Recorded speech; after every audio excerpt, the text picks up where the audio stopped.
And if you're interested in Buffalo Bill news, the best podcast available is the Cover One Buffalo podcast, and it's hosted by Greg Tompsett. So he joins us now. Greg, thank you. At Greg Tompsett on Twitter. Make sure you check it out. And this is, I'll just lay it out to you this way.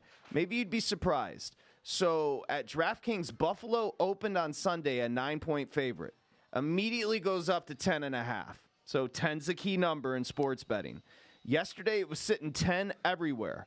We've come now down at DraftKings to 9.5. The Bills are a 9.5-point favorite. Does that surprise you that the Steelers getting a little love, Greg? So, one, thank you for having me on. Appreciate it. I don't think it's crazy. The only wrinkle that I think has come to light in the recent times here is now the weather. And anytime there's the potential of, a weather event in Buffalo means a significant event.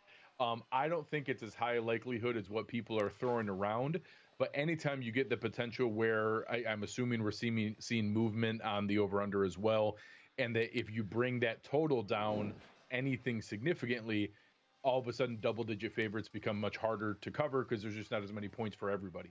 And if that's coming down overall, that's the only thing I can think of. I don't think there's anything specifically Pittsburgh-driven. Maybe they think some of the recent uptick in their run game production and the rejuvenation from Najee Harris, maybe they think that'll translate better in the bad weather. But whether we get that weather or not, I still, it's like growing up in Florida and predicting when it's going to rain. When it's going to snow in Buffalo, I'll tell you on Sunday morning. And could I just, I'll just follow up quickly on that. Your best guess right now, Greg, at the weather come Sunday. So the challenge we have is I'm confident there's going to be snow. We are going to have snow during the day. I think it's going to be a normal snowy day where it's snowing a little bit all throughout the day. It'll be a nice aesthetic. You'll see it on the field, but not terribly impactful to the play. The challenge is Lake Erie is very, very warm right now. So if they do get one of those actual lake effect snow events, it could get really bad. So there are some models that are projecting that could happen. Those are historically impossible to predict the timing and the aggressiveness of how much they're going to bring. But there are some models that are projecting, hey, that could happen. If it does, if everybody remembers back to the Colts Bills game with LaShawn McCoy broke away and you couldn't even see the field and he's like a little kid running through the snow. That's the kind of event that could happen if that were to line up. I can't even begin to guess if that's a 20% chance of likelihood, 25%. That's what my gut would say. But it is possible. I can't be naive and say that, no, it couldn't happen because I lived there most of my life. Of course it can happen. Greg, when you look at this Buffalo team, offensively they're playing better. They won 5 games in a row. How much of an impact from your perspective has the change between taking over with Joe Brady and previously with Ken Dorsey had an impact on this team and just as the offense, obviously? The hard part is the numbers will tell you not much. The numbers will there's plenty of advanced metrics that will say it's taken a slight step back since Joe Brady took over. I think what it would actually show is that the sequencing and the timing and the setup of what Joe Brady is doing is working. It's clicking with this offense. The balance is better. The threat of the run game allows for better chunk plays. I think this last game against Miami is a really good example. It looks like 21 points, and one of those is from special teams. So, that wasn't that good. Well, they put up 473 yards of offense and 26 first downs with a 96-yard punt return for a touchdown. That would have been another, possible scoring drive. They only punted once the entire game.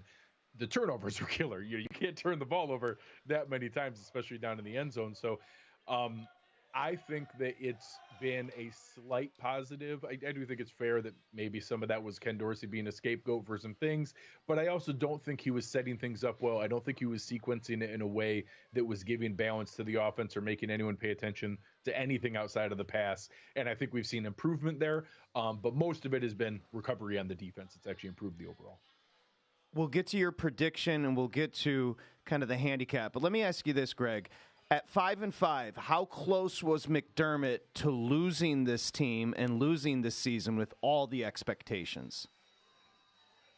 perilously close. And I'll use myself as an example. I am an unabashed Sean McDermott supporter, advocate, and outright apologist. And I had turned the corner. I had gotten to where it was not calling for his job. It was not, saying that, hey, we have to move on. But I had gotten to the point where it was, okay, if we need to make a change, we need to make a change. And that if going forward, you need the offensive-minded play caller to have sustainability with Josh Allen, then I'll support it. And I'll appreciate everything Sean McDermott did to turn this franchise around. But if we have to move on, we have to move on. And I was as far on the other side of the spectrum as you could get. So now getting to that point, I think showed that we really had gotten our heads around, hey, maybe we have to move on. I think this turnaround has shown the sustainability of the culture that he's built, and that it probably was more bad injury luck, some dumb turnovers, some, maybe some decisions you want to shift. But I think that it's shown that, hey, he's the winningest coach in franchise history for a reason. They've made the playoffs in 6 out of his 7 years. It's 5 straight here, 4 straight division championships, 4 straight double-digit win seasons. There's a lot of teams who would love to have those problems. I know we've raised the bar in Buffalo beyond where it had been historically. A lot of people would like to have those problems. Greg, just to follow up on Patrick's question, if they don't reach a certain point, could he be out? I don't think there's anything on the field that could take place now that he would lose his job. Obviously, anything can happen off the field in today's day and age. I don't believe there's anything on the field here. This weekend being a perfect example, a double-digit favorite, a team you absolutely should beat. I think most people would pretty universally have Pittsburgh as the 14th team out of all 14 playoff teams. If you lose to them, that's embarrassing, and as rough of an ending as you can have. I think it may trigger the hot seat next year. I do not think he would lose his job over that. Short of that, winning a playoff game, maybe winning a couple, having a frustrating loss in the AFC Championship game or the division round, again, it might spur some questions into next year.